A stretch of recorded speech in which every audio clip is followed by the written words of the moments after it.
नहीं पर चुपचाप खड़े रहो पीछे। कहते हैं पीछे खड़े खड़े चंद्रमा रोने लगे, बोले हमने क्या अपराध कर दिया, हमें दर्शन क्यों नहीं हो रहा है ठाकुर जी का। चंद्रमा के रुदन को देख करके पलना में पौड़े राम जी चंद्रमा से कहने लगे, बोले तुम काय को रो रहे हो। बोले कि आपने सूर्य पर इतनी कृपा कर दी, वो वैसे ही अपने तेज के आगे किसी को कुछ समझता नहीं है, उसके वंश में आकर के उसके अभिमान को आपने और बढ़ा दिया। और देखो कैसा अभिमान कर रहा, 6 महीना हो गए इसको, आगे बढ़ ही नहीं रहा, हमको दर्शन ही नहीं करने दे रहा। राम जी बोले तुम चिंता मत करो, अभी हम मर्यादा पुरुषोत्तम राम बन के सूर्य वंश में आए हैं, अगली बार हम इससे भी सुंदर रूप धारण करके और नटखट लीला करने के लिए कृष्ण बन के आएंगे, तब चंद्रवंश में आएंगे। ठीक है, तुम 6 महीना नहीं, तुम 1 साल तक खड़े रहना, सूर्य को प्रगति मत होने देना।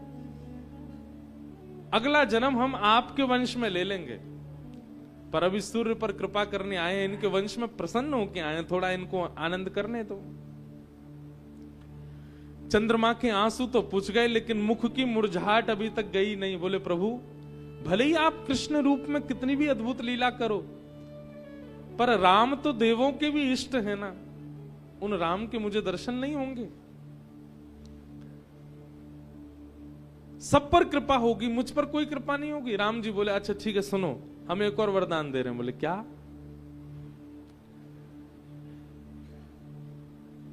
भले ही हम सूर्यवंश में प्रकट हुए, भले ही 6 महीना तक सूर्य हमारे दर्शन करेंगे, भले ही हम सूर्यवंशी राजा कहलाएंगे, लेकिन दुनिया जब भी हमको प्रणाम करेगी तो यही कहेगी रामचंद्र भगवान की जय।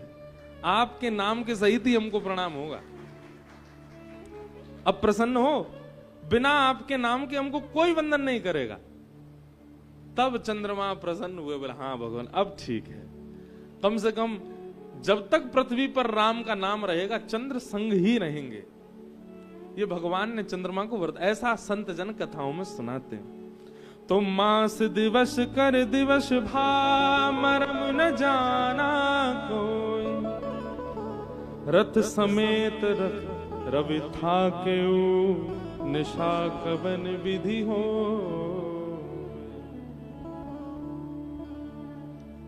पहली स्थिति, ठाकुर जी यदि आपके जीवन में आएंगे तो क्या होगा? संग्रह का मन नहीं होगा, इकट्ठा करने की इच्छा नहीं होगी, जितना हो सके मैं बांट दूं, ऐसा मन प्रकट होने लग जाएगा, ऐसी भावनाएं प्रकट होने लग जाएंगी।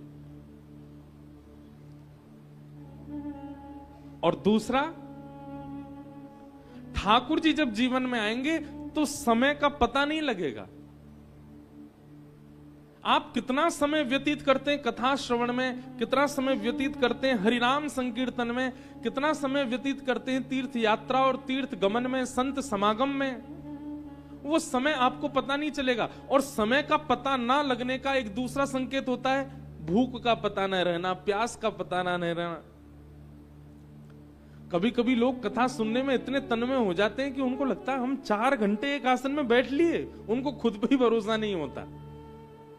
कहां हम 10 मिनट भी सुख आसन में नहीं बैठ सकते, 4 घंटा निकल गया हमारा, स्वयं पे ही भरोसा नहीं होता। कई लोग कथा में आते, हम तो महाराज जी 1 घंटा के लिए आए थे छुट्टी लेकर के। मैंने कि अब तो 7 दिन की हमने सिक लीव डाल दी अपने ऑफिस में। बोले हम बीमार पड़े हैं भैया, अब नहीं आ पाएंगे। क्यों?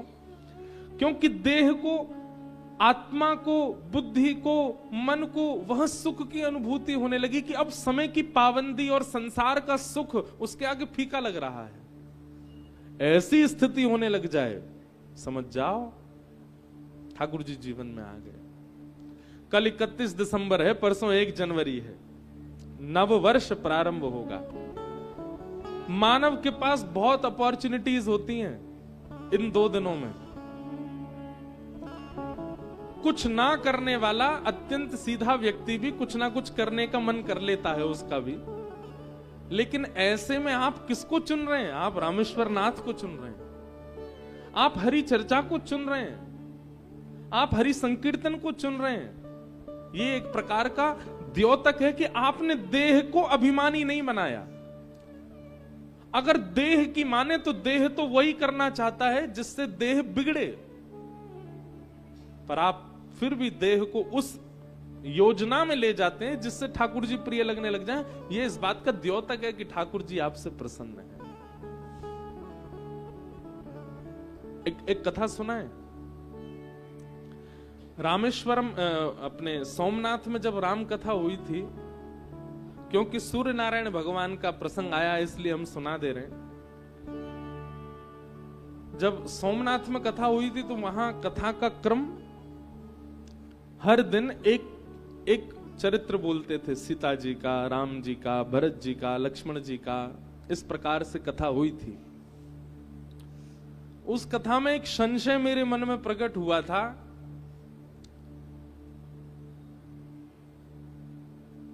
कि हनुमान जी इतने दिनों तक सुग्रीव के पास क्यों रहे।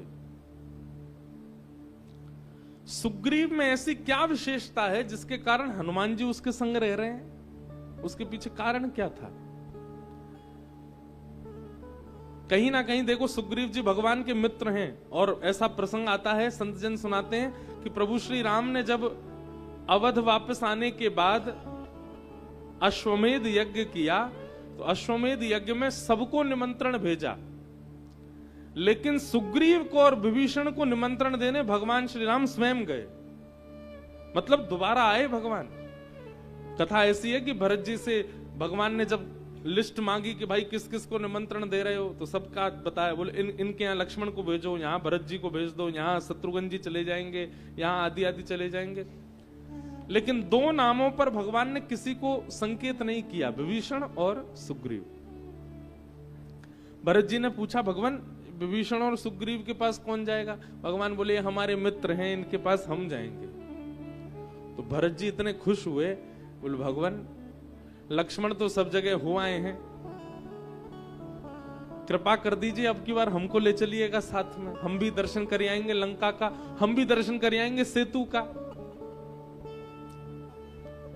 भगवान बोले ठीक है। तो सुग्रीव जी को निमंत्रण देने प्रभु श्री राम पुनः पधारे किष्किंधा और आकर के सुग्रीव जी को निमंत्रण दिया कि हमारा अश्वमेध यज्ञ आपको आना है, और ये हमारे अनुज भ्राता हैं, इनका नाम भरत है। तो सुग्रीव जी और भरत जी का मिलन हुआ। उसके बाद भगवान जब लंका गए, तो लंका में ठाकुर जी का स्वागत, यहीं से रामेश्वर भगवान को प्रणाम किया, भरत जी से जल चढ़वाया और प्रणाम करके ठाकुर जी फिर सेतु पे होकर के भरत जी को लेकर के गए।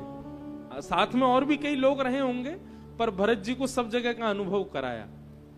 सेतु देख करके भरत जी इतने भाव विह्वल हो गए और बार बार स्वयं को कोसने लगे, मैंने कोई अपराध किया होगा जो राम जी के साथ मैं वनवास में नहीं था।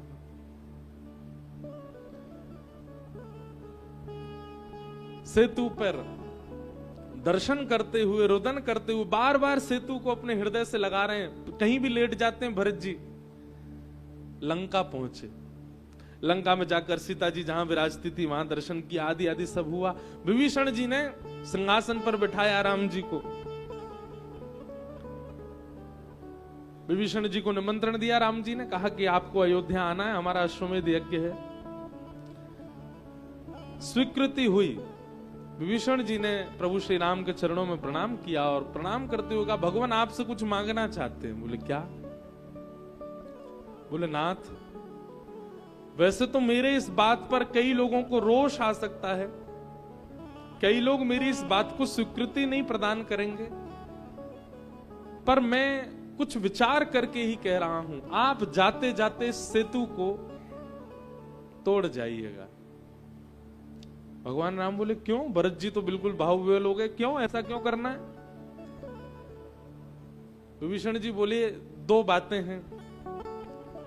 पहली बात तो भगवान, अमूल्य वस्तु गोपनीय रहे तो उसका मूल्य और बढ़ जाता है।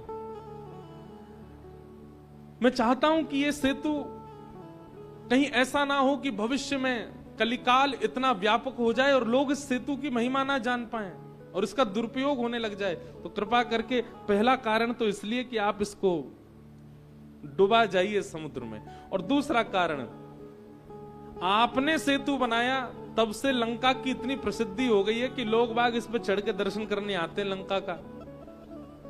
लेकिन हमारे लंका के कई लोगों का स्वभाव अभी भी राक्षसों वाला है। हमें सुनने में आता है कि भक्त आए दर्शन करने के लिए और लंका के राक्षसों ने पकड़ करके उनका भोजन कर लिया। लोग बाग यहां आते हैं और लंका के ये कुछ राक्षस हैं उनको पा लेते हैं प्रसाद बना के। भगवान, इसलिए हम चाहते हैं कि आप इसको भूमिगत कर दीजिए, समुद्रगत कर दीजिए। तो प्रभु श्री राम ने विभीषण जी की बात को माना और बाण निकाल करके एक संधान किया। 3 टुकड़ों में राम सेतु को विभाजित करके समुद्रगत कर दिया।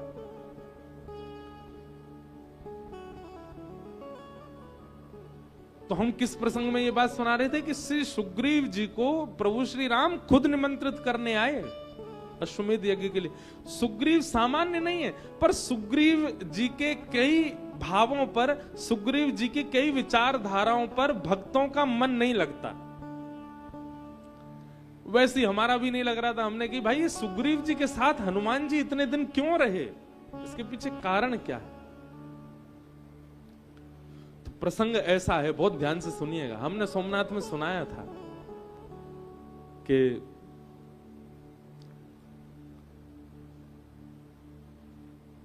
सूर्य नारायण भगवान को गुरु मान करके जब हनुमान जी उनसे शिक्षा ग्रहण कर रहे थे, तो संपूर्ण शिक्षा ग्रहण करने के बाद हनुमान जी ने चरणों में प्रणाम करके कहा, गुरुदेव वैसे तो मेरे पास कुछ है नहीं देने को, पर आप कृपा करके बताएं कि मैं दक्षिणा में आपको क्या प्रदान करूं।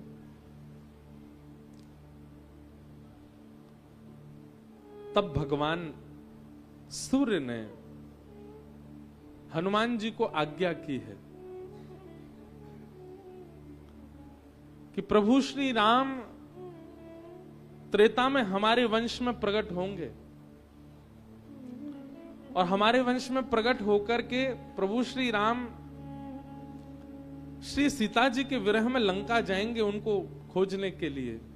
और उस समय नारद जी के श्राप को सिद्ध करने के लिए वो बानरों से सहायता मांगेंगे और बानर राज हमारे सुग्रीव होंगे। हमारी आपसे प्रार्थना है कि प्रभु श्री राम मेरे वंश में आ रहे हैं, इसलिए मुझे संतुष्ट करने के लिए कि मेरे वंश में राम जी को किसी भी प्रकार का कोई कष्ट ना हो, मेरा एक अंश राम जी की सेवा में हो, तो मैं ऐसा मानूंगा कि मैं ही राम जी की सेवा में हूं। तो प्रभु श्री राम नारद जी के श्राप को पूर्ण करने के लिए बानरों से जब सहायता मांगने आएंगे तो वे सुग्रीव के पास आएंगे। इसलिए मेरी प्रार्थना है कि सूर्यवंश में आए श्री राम जी की सेवा के लिए आप मेरे अंश रूप में जाइए, सुग्रीव के साथ रहिए, और जब श्री राम जी आवे तो उनकी सेवा में आप तत्पर हो जाइएगा।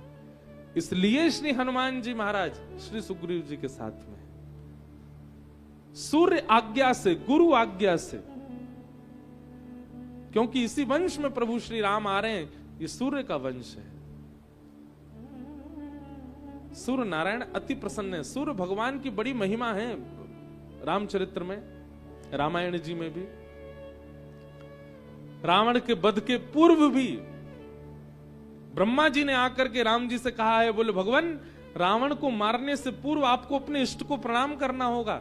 तब आदित्य हृदय स्तोत्र गा करके प्रभु श्री राम ने सूर्य को प्रणाम किया, तब रावण का वध किया। लोग बाग हमसे पूछते हैं, आपको इतने साल हो गए कथा करते हुए, भगवान देखे आपने? रोज देखते हैं, रोज सुबह उठते ही आप साक्षात सूर्य को जब देखते हैं, उन्हीं के प्रति ही शंख चक्र गदा पद्म चतुर्भुज रूप का भाव रख करके प्रणाम किया करो। साक्षात नारायण है, किसको नहीं दिखते? रोज सबको दिखते हैं भगवान। ये सूर्य कोई देव नहीं है, भले ही देव में हम उन्हें मानते हैं, वो साक्षात नारायण है। प्रभु श्री राम भी उनको वंदन करते हैं। तो मास दिवस कर दिवस भामरम न जाने को, रथ समेत रव था के निशा कवन विधि हो। यह रहस्य काहू नहीं जाना, दिन मन चले करत गुण गाना। देखी महोत्सव सुरमुनि नागा, चले भवन वर्णन नत निज भागा। ये भेद कोई नहीं जान पाया कि श्री सूर्य नारायण भगवान इतने दिनों से खड़े कैसे हैं। इस प्रकार यह शुभ चरित जान पे सोए, कृपा राम के जा पर हो। कुछ दिन बीत गए और कुछ दिन बीत जाने के बाद में प्रभु के नामकरण का अवसर आया, प्रभु का नामकरण किया गया।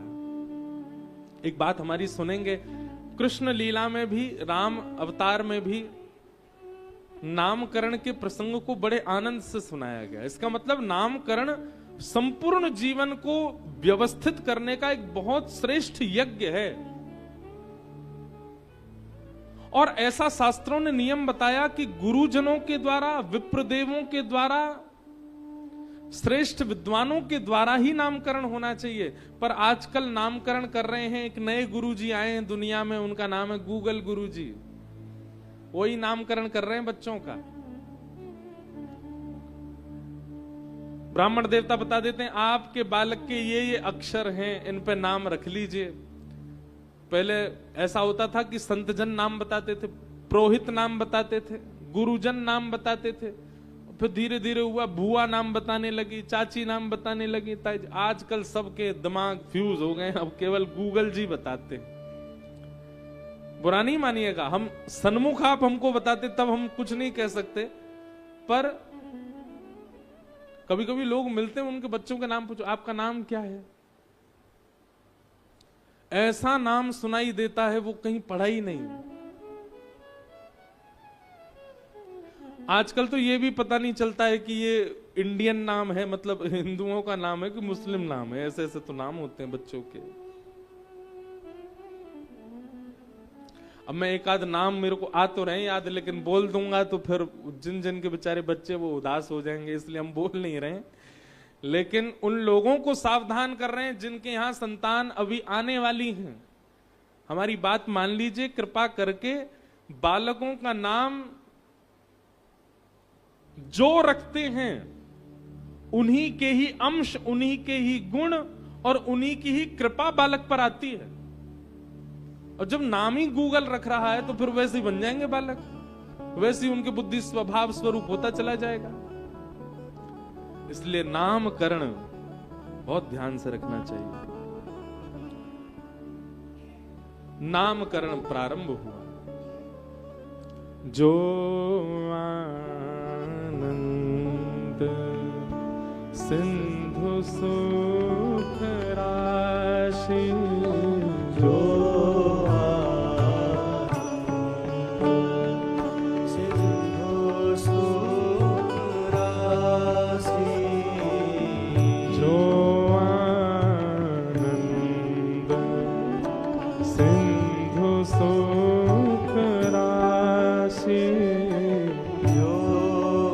वशिष्ठ मुनि नामकरण कर रहे हैं चारों भाइयों का। सब लोग गाओ मेरे साथ। श्री करते त्रयी लोक सुपासी,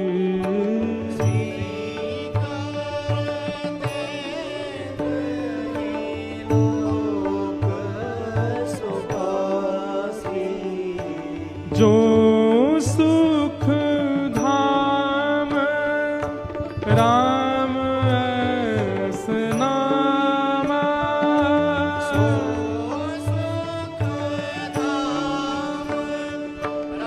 ये रामायण की मानस जी की चौपाइयां हैं। इनको गाने में कोई आपको कष्ट नहीं हो सकता, बल्कि आपकी वाणी पवित्र होगी। जिस राम नाम ने पूरे विश्व का उद्धार कर दिया है, उस नाम का पहला नामकरण अब हो रहा है। रामेश्वर भगवान निश्चित ही यहां बैठे होंगे, श्रवण करके आनंदित हो रहे होंगे। चूकिए मत, गाइए सब लोग। जो सुख धाम राम ऐस नामा,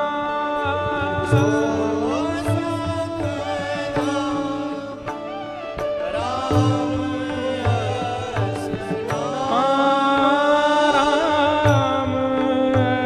ऐस नामा,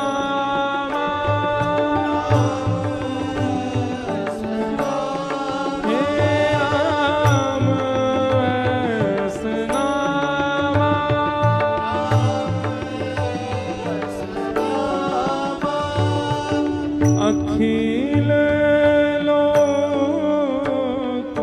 दायक विश्रामा।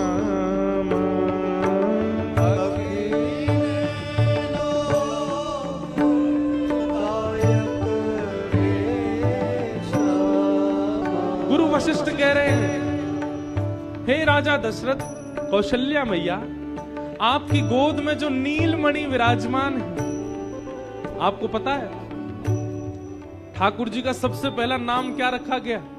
जैसे ही राम जी प्रकट हुए तो पूरी अयोध्या नगरी राम जी को जब तक नामकरण नहीं हुआ तब तक क्या कह के बुलाती है? दशरथ के नीलमणि, कौशल्या के नीलमणि, नीली नीली सी मणि है, ऐसे नीलमणि है। आपका ये बालक नीलमणि की भांति है, नीले समुद्र के भांति है। अत्यंत रहस्य छुपे हैं, अत्यंत ज्ञान का भंडार ये आपका जो पुत्र है, जिसके संपर्क में आते ही मानवों को, देवताओं को, जो भी इनके संपर्क में आएगा सबको सुख ही प्राप्त होने वाला है। ऐसे आपके बालक का मैं नाम राम रखता हूं। बोलो राजा रामचंद्र भगवान। राम शब्द का अर्थ क्या है? जो योगियों के हृदय में रमण करता है। रमन्ते योगिनोस्मिनिति रामः। जो योगियों के, साधुओं के, साधकों के, भक्तों के, वैष्णवों के हृदय में रमण करे, वही राम है।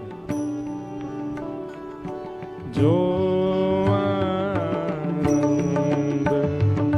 सिंधु सुख राशि, जो आनंद सिंधु सुख राशि, सी करते त्रैलोक सुपासे।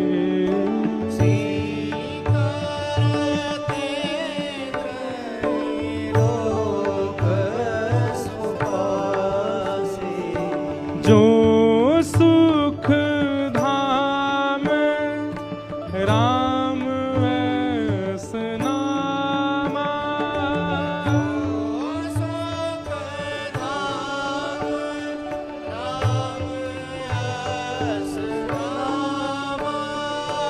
अखिल लोक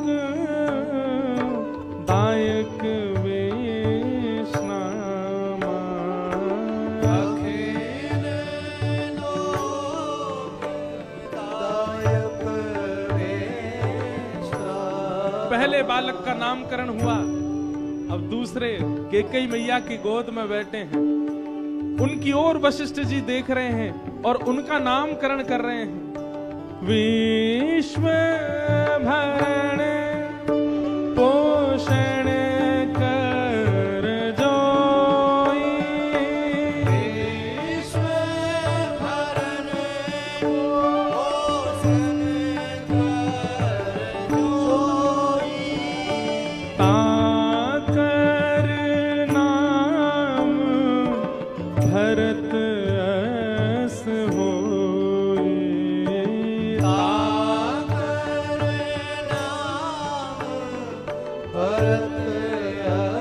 जो विश्व का भरतार है, जो विश्व के प्रत्येक जीव के अभाव को पूर्ण करने वाला है, चाहे मानव हो, चाहे जीव हो, चाहे जंतु हो, चाहे विश्व का कोई कोना हो, सबको भरने की क्षमता जिसके चित्त में है। अच्छा, भरने का मतलब क्या होता है? भरने का मतलब यहां कोई संसारी वस्तु में नहीं है। जो संसार के किसी भी अभाव को अपने चित्त के प्रेम से भरना जानता है, ऐसा भरतार का रूप जो आपके घर में प्रकट हुआ है। ताकर नाम भरत अस होए। बोलो श्री भरत लाल जू।